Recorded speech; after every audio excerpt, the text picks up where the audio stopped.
Antes de comenzar no olvides suscribirte, darle like y comentar. Puedes seguirme en mis redes sociales para apoyarme y proponerme nuevas historias. Enlaces en la descripción. Percy Jackson y los dioses del Olimpo. La maldición del titán. De Rick Riordan. Capítulo 6. Una vieja amiga muerta nos visita. A la mañana siguiente, después de desayunar, le conté mi sueño a Grover. Nos habíamos sentado en un prado nevado y mirábamos cómo los sátiros perseguían a las ninfas. Ellas habían prometido besarlos si las atrapaban, cosa que difícilmente ocurría, porque las ninfas dejaban que los sátiros se pusieran a 100 y, en el último momento, se convertían en árboles cubiertos de nieve. Y ellos, claro, se iban de cabeza contra los troncos y se ganaban, además, el montón de nieve que se les venía encima con la sacudida. Cuando le conté mi pesadilla, Grover empezó a retorcerse con los dedos el pelaje de la pierna. El techo de la cueva se desmoronó sobre ella. Exacto. ¿Qué narices crees que significa? Meneó la cabeza. No lo sé. Pero después de lo que Zoe ha soñado. ¿Cómo? Zoe ha tenido un sueño parecido. No. No lo sé con exactitud. Hacia las 3 de la mañana se presentó en la casa grande diciendo que quería hablar con Quirón. Parecía muerta de pánico. Un momento. ¿Y tú cómo lo sabes? Grover se sonrojó. Yo había, acampado cerca de la cabaña de Artemisa. ¿Para qué? Pues, para estar cerca de ellas. Eres un vulgar acosador con pezuñas. No es cierto. Bueno, el caso es que la seguí hasta la casa grande, me escondí tras un matorral y desde allí lo vi todo. Ella se enfadó muchísimo cuando Argos no la dejó pasar. Fue bastante violento. Intenté imaginarme la escena. Argos era el jefe de seguridad del campamento, un tipo grandote y rubio, con ojos diseminados por todo el cuerpo. Raramente se dejaba ver, a menos que sucediera algo muy grave. No me habría atrevido a apostar en una pelea entre Argos y Zoe. ¿Qué dijo ella? Pregunté. Grover hizo una mueca. Bueno, cuando se enfada se pone a hablar de esa manera anticuada y no resulta fácil entenderla. Pero era algo así como que Artemisa estaba en un aprieto y que necesitaba a las cazadoras. Luego le espetó a Argos que era un patán sin seso. Creo. Que es un insulto. Y él llamó. Uf, espera. ¿Cómo va a estar Artemisa en un aprieto? Bueno, finalmente apareció Quirón en pijama y con la cola llena de rulos. Se pone rulos en la cola. Grover se tapó la boca. ¿Perdón? Continúa. Bueno, solo dijo que necesitaba su permiso para salir del campamento de inmediato. Pero Quirón se negó.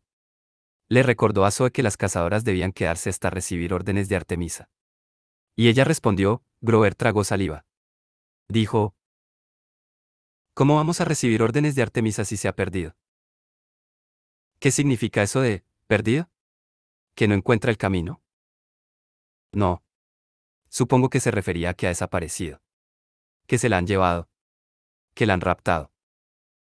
¿Raptado? Intenté asimilar la idea. ¿Cómo van a raptar a una diosa inmortal? ¿Es eso posible?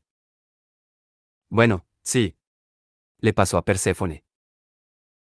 Ya, pero ella era algo así como la diosa de las flores. Grover me miró ofendido. De la primavera. Vale, como quieras, pero Artemisa es muchísimo más poderosa. ¿Quién sería capaz de raptarla? ¿Y por qué?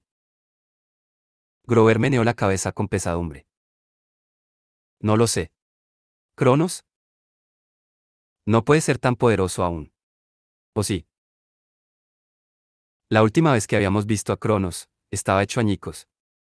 Bueno, verlo, lo que se dice verlo, no lo habíamos visto exactamente. Miles de años atrás, después de la guerra entre dioses y titanes, los dioses lo cortaron en pedacitos con su propia guadaña y diseminaron los restos por el Tártaro, que viene a ser un cubo de reciclaje sin fondo que tienen los dioses para sus enemigos. Hacía 2 veranos, Crono nos había traído con engaños hasta el borde de ese abismo y poco faltó para que nos empujara al vacío. Finalmente, el verano pasado, vimos en el crucero infernal de Luke un gran ataúd dorado. En su interior, según nos dijo Luke, estaban rescatando poco a poco del abismo al Señor de los Titanes. Cada vez que alguien se unía a su causa, se añadía un pedacito más a su cuerpo. Cronos ya podía influir y engañar a la gente a través de los sueños, pero no lograba imaginar cómo iba a secuestrar a Artemisa si todavía era un montón maligno de detritus. No lo sé, dijo Grover. Creo que se sabría si Cronos estuviera recuperado por completo. Los dioses estarían mucho más nerviosos. Pero, aún así, es raro que tú hayas tenido una pesadilla la misma noche que Zoe. Es casi como si terminé la frase antes que él estuvieran relacionadas. En medio del prado helado, un sátiro empezó a derrapar sobre sus pezuñas detrás de una ninfa pelirroja. Ella soltó una risita, abrió los brazos y, plop, se convirtió en un pino cuyo duro tronco fue a besar el sátiro a toda velocidad. Ah, el amor. Gimió Grover con expresión soñadora. Yo pensaba en la pesadilla de Zoe, soñaba solo unas horas más tarde que la mía. Tengo que hablar con ella, dije. Antes de que lo hagas, Grover sacó algo del bolsillo de su abrigo. Era un tríptico, como un folleto de viajes.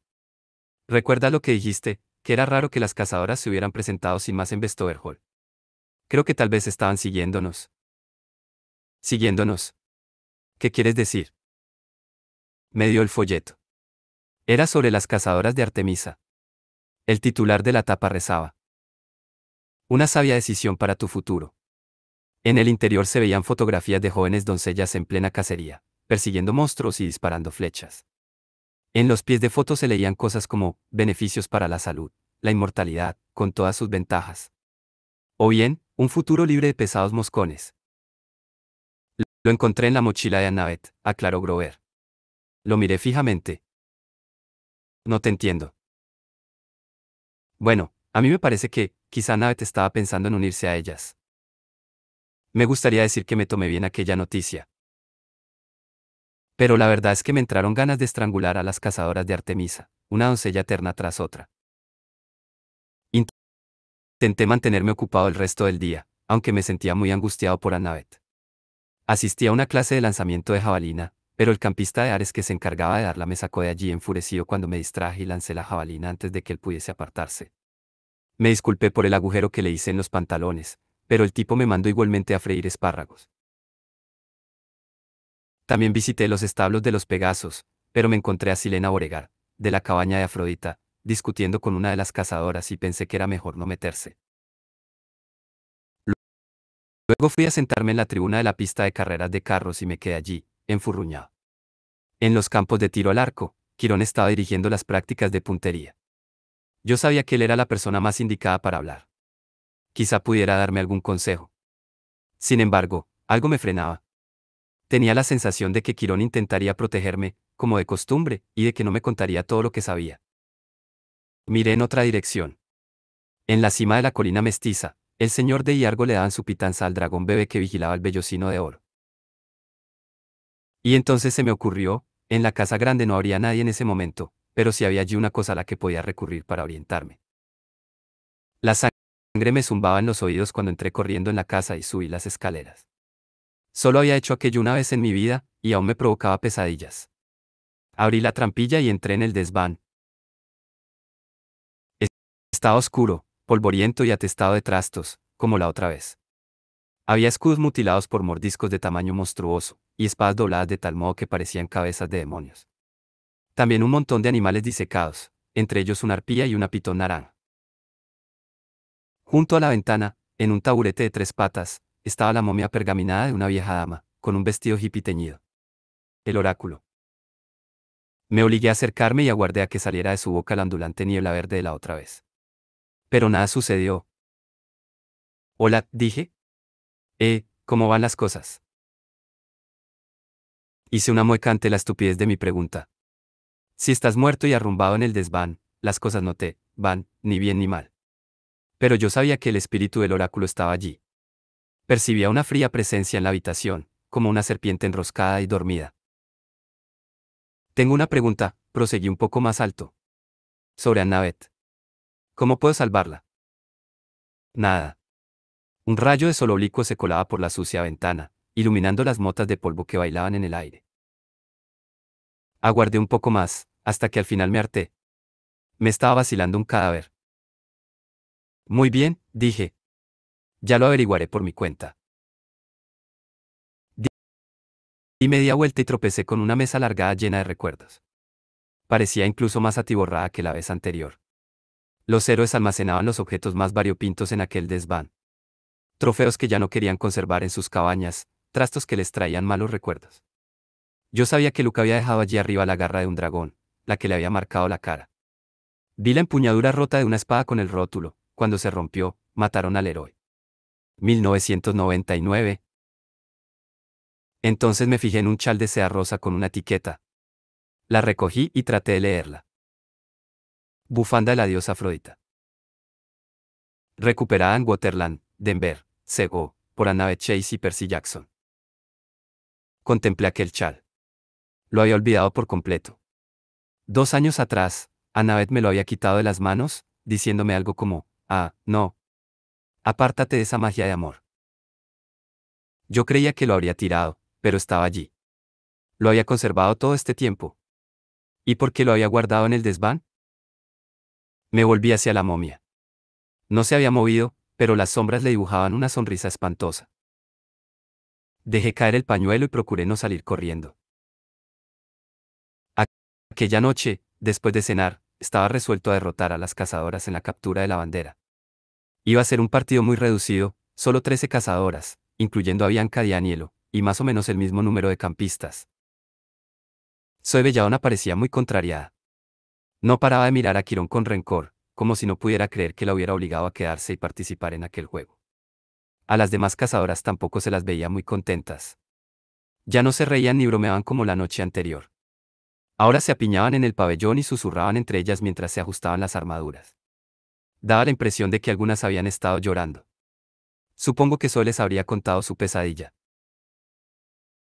Nosotros teníamos en nuestro equipo a Beckendorf y a otros 2 chicos de Festo, a unos cuantos integrantes de la cabaña de Ares. Seguía extrañándome que Clarice no apareciera, a los hermanos Stoll y a Nico, de la cabaña de Hermes, y a varios chicos y chicas de Afrodita.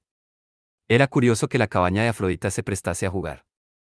Ellas habitualmente se mantenían al margen, charlando y contemplando su reflejo en el río.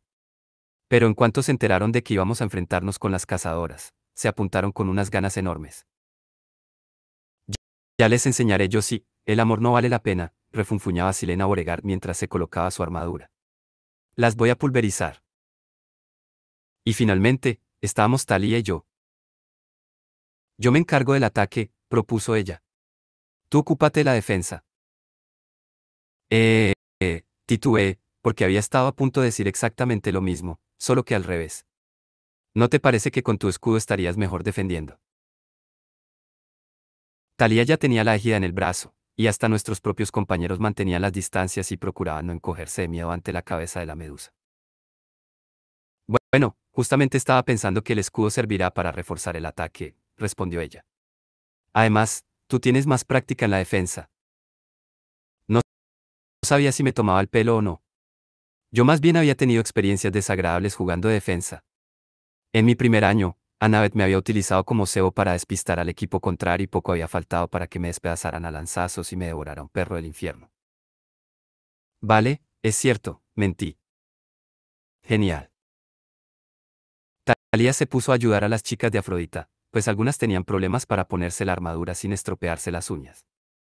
Nico Dianielo se me acercó esbozando una ancha sonrisa. Esto es una pasada, Percy.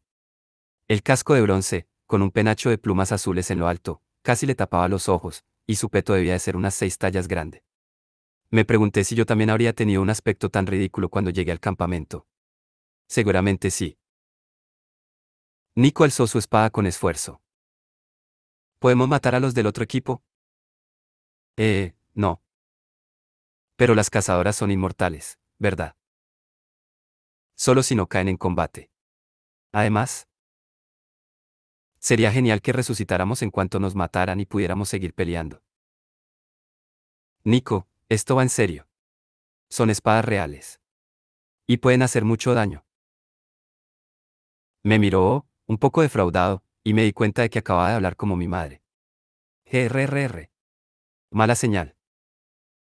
Le di unas palmaditas. Ya verás, será fantástico. Tú limítate a seguir al equipo. Y mantente alejado de Zoe. No lo pasaremos bomba. Los cascos de Quirón resonaron en el suelo del pabellón. Héroes. Llamó. Ya conocéis las reglas. El arroyo es la línea divisoria. El equipo azul, del campamento mestizo, ocupará el bosque del oeste.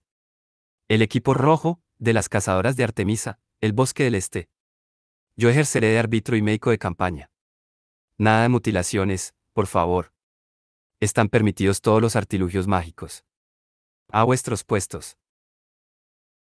Estupendo, me susurró Nico. ¿Qué tipo de artilugios mágicos? Yo tengo alguno. Estaba a punto de confesarle que no, cuando Thalía gritó. Equipo azul. Seguime. Todos estallaron en vítores y la siguieron. Tuve que apresurarme para darles alcance y tropecé con el escudo de otro chico. En resumen, no parecía demasiado un CEO capitán. Más bien un idiota. Situamos nuestra bandera en lo alto del puño de Zeus, un grupo de rocas en mitad de los bosques del oeste que, visto desde cierto ángulo, parece un gigantesco puño surgido de las entrañas de la tierra.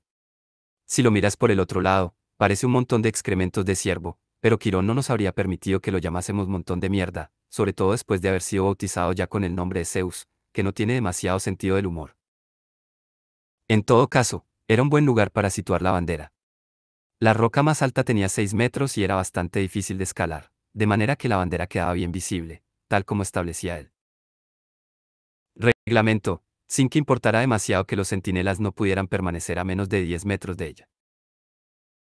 Puse a Nico de guardia con Beckendorf y los hermanos Stoll, pensando que así quedaría a salvo y al margen de la trifulca.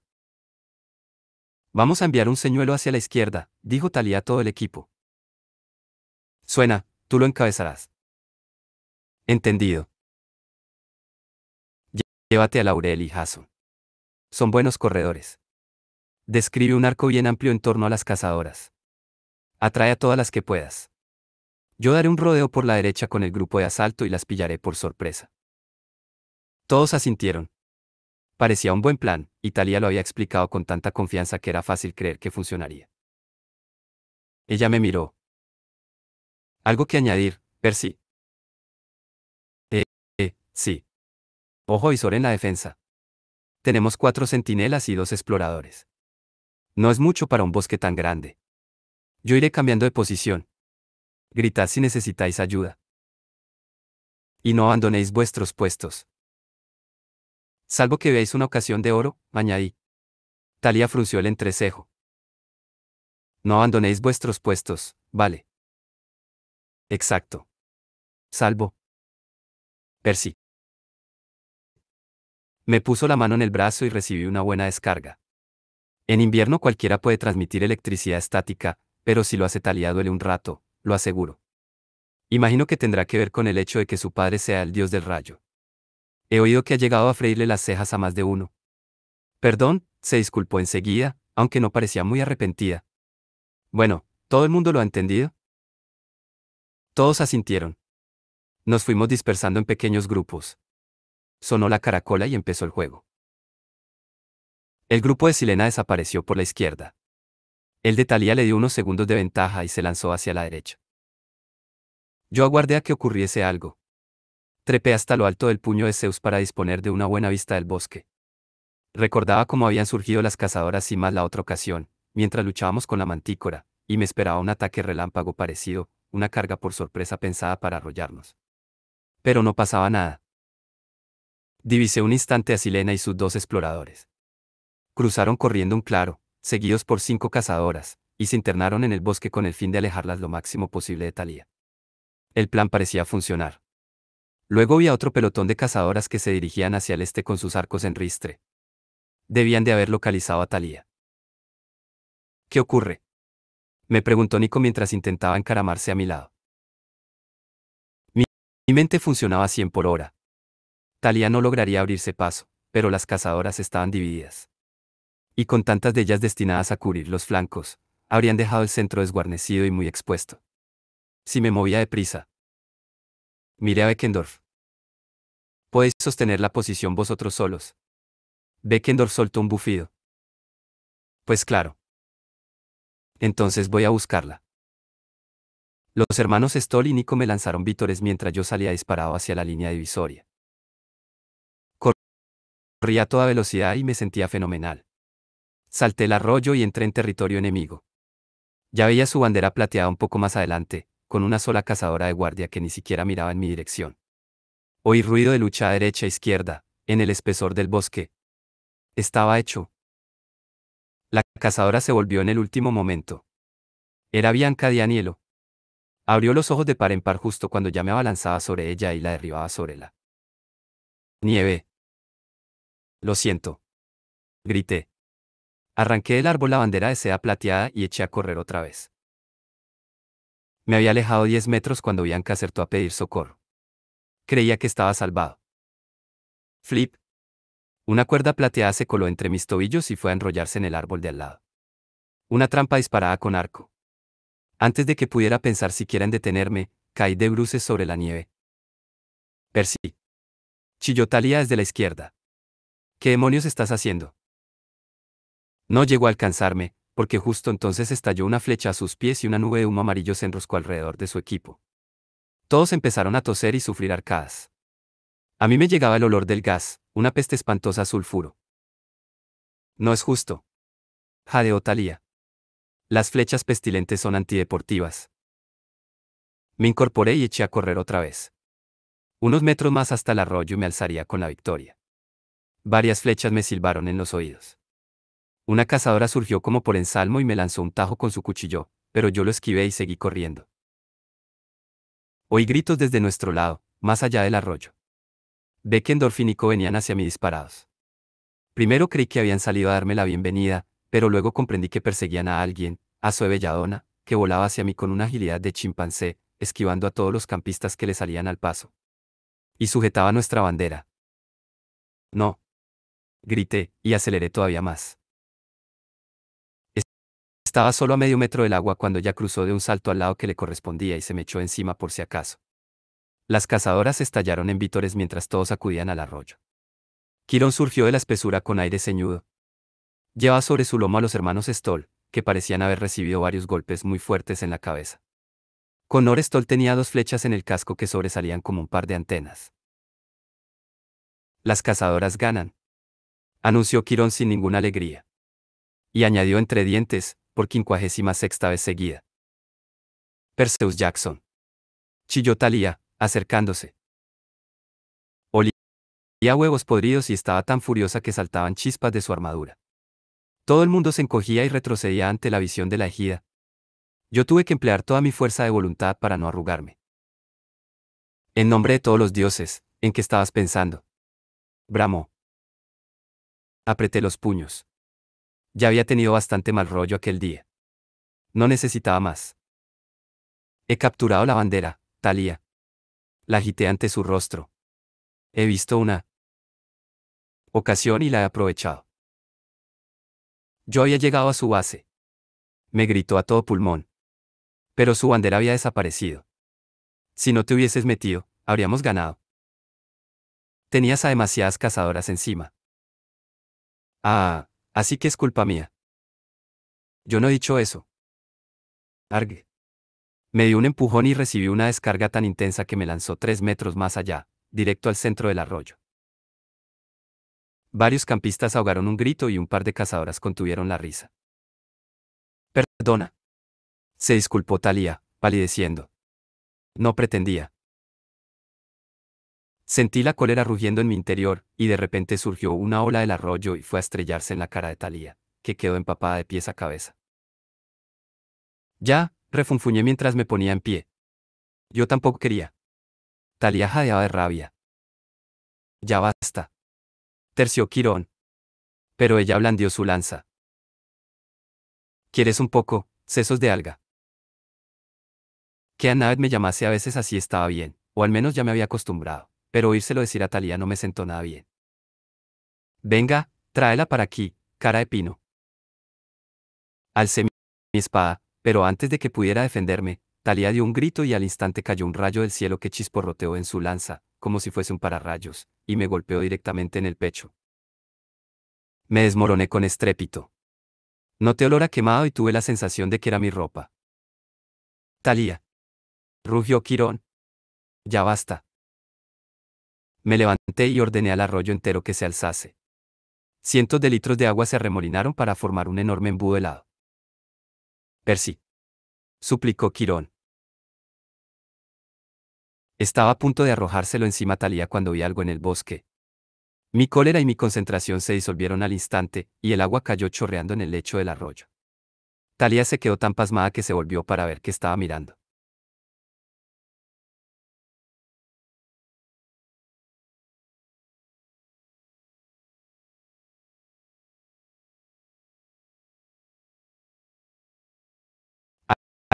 Algo se aproximaba. Una turbia niebla verdosa impedía ver de qué se trataba, pero cuando se acercó un poco más, todos los presentes, campistas y cazadoras por igual, ahogamos un grito. Algo se aproximaba. Una turbia niebla verdosa impedía ver de qué se trataba, pero cuando se acercó un poco más, todos los presentes, campistas y cazadoras por igual, ahogamos un grito. No es posible, murmuró Quirón. Nunca lo había visto tan impresionado. Jamás había salido del desván. Jamás. Tal vez no. Sin embargo, la momia pergaminada que encarnaba al oráculo. Avanzó arrastrando los pies hasta situarse en el centro del grupo. La niebla culebreaba en torno a sus pies, confiriéndole a la nieve un repulsivo tono verdoso. Nadie se atrevió a mover ni una ceja. Entonces su voz siseó en el interior de mi cabeza. Los demás podían oírla también, por lo visto, porque muchos se taparon los oídos. Soy el espíritu de Delfos, dijo la voz. Portavoz de las profecías de Apolo Feo, que mató a la poderosa Pitón. El oráculo me observó con sus ojos muertos. Luego se volvió hacia su belladona. Acércate, tú que buscas, y pregunta. Zoe tragó saliva. ¿Qué debo hacer para ayudar a mi diosa? La boca del oráculo se abrió y dejó escapar un hilo de niebla verde. Vi la vaga imagen de una montaña, y a una chica en su áspera cima. Era Artemisa, pero cargada de cadenas y sujeta a las rocas con grilletes. Permanecía de rodillas con las manos alzadas, como defendiéndose de un atacante, y parecía sufrir un gran dolor. El oráculo habló. 5 buscarán en el oeste a la diosa encadenada, 1 se perderá en la tierra sin lluvia, el azote del Olimpo muestra la senda, campistas y cazadoras prevalecen unidos, a la maldición del titán 1 resistirá, y 1 perecerá por mano paterna. En medio de un silencio sepulcral, la niebla verde se replegó, retorciéndose como una serpiente, y desapareció por la boca de la momia. El oráculo se sentó en una roca y se quedó tan inmóvil como en el desván. Como si fuera a quedarse junto al arroyo 100 años.